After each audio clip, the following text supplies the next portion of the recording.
विशेष विषय पर बात करने के लिए यहाँ आए हैं। आप सभी जानते हैं बारिश के दिनों में आँखों से संबंधित एक रोग हो जाता है जिसको हम कंजक्टिवाइटिस या आई फ्लू कहते हैं।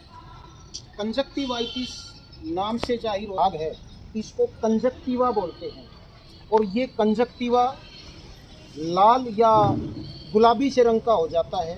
तो इस बीमारी को कंजक्टिवाइटिस, आई फ्लू या आँख आना बोलते हैं।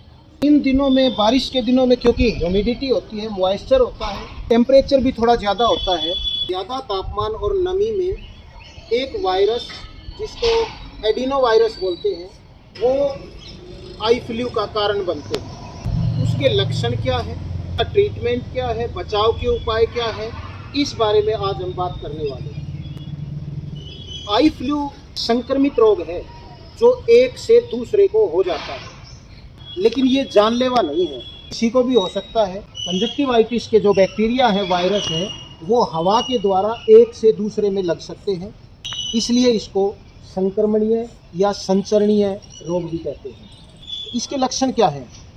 किसी को जब आई फ्लू हो जाता है तो आँखें लाल हो जाती हैं, सूज जाती हैं, सुबह जब उठते हैं तो कई बार तो आँखें चिपकी हुई मिलती हैं, वो आसानी से खुलती भी नहीं, खुलने में दिक्कत आती है, गले में भी खराश हो जाता है, फीवर भी हो सकता है। यदि किसी को आई फ्लू हो जाता है तो हमें क्या करना चाहिए? आई फ्लू यदि हो जाता है तो ठंडे पानी से, साफ पानी से बार बार आँखों को धोना चाहिए। उसके अलावा आँखों को रगड़े ना।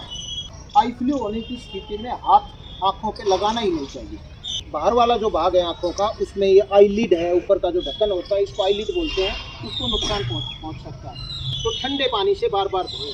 चिपक जाती है सुबह तो ज़बरदस्ती ना उठा दें, कॉटन लेके, रुई लेके गीला करके पानी में, और उसको थोड़ी सी देर ऐसे दिखाएं। उसके अलावा आई फ्लू होने की स्थिति में डॉक्टर को ज़रूर दिखाएं। वो कुछ एंटीबायोटिक देता है और कुछ मेडिसिन देता है, तो उससे आपको आराम मिलता है। उसके अलावा हम क्या सावधानियां रखें आई फ्लू होने की स्थिति में?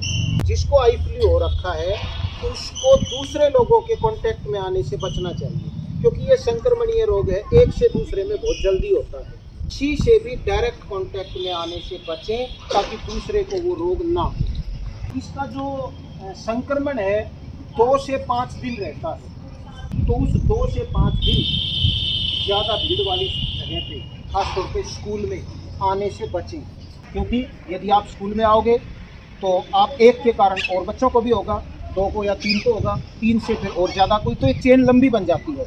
तो इस तरह की हम कुछ सावधानियां बरत सकते हैं।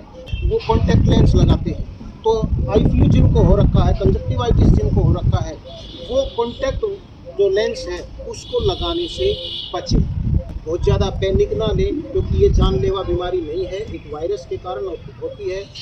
वायरस और बैक्टीरिया के अलावा एलर्जी के कारण भी होता है, वो साल के किसी भी महीने में हो जाता है। वायरस और बैक्टीरियल और वायरल जो आई फ्लू या कंजक्टिवाइटिस होता है वो बारिश के दिनों में ही, थोड़ा टेम्परेचर ज़्यादा होता है तब ज़्यादा होता है। तो मैंने कुछ बातें आपको इसकी आई फ्लू के बारे में बताई हैं। मैं उम्मीद करूँगा इन बातों को आप मनन करेंगे और इन बातों का ध्यान रखेंगे। धन्यवाद।